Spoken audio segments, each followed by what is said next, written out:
Günaydır noyabr 2023-cü il Masallı rayondayıq. Taxıl əkiminə gəlmişik. Burada əkilir indi. Biz gəlmişik Şər rayonundan.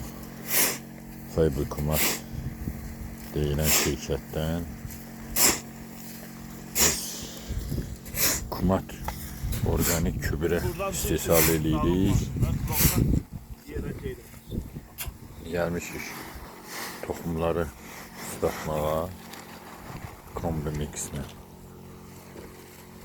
Ondan sonra da sırfıya tökülüb əkiləcək.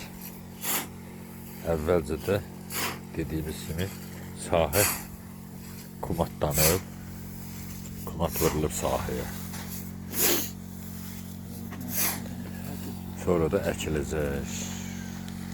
Bir də buna yemləmə ilə belə bir ki, alaq dərmanı ilə bahəm veriləcək. Alaq dərmanının da gücünü 3 dəfə artırır. Bu qədər.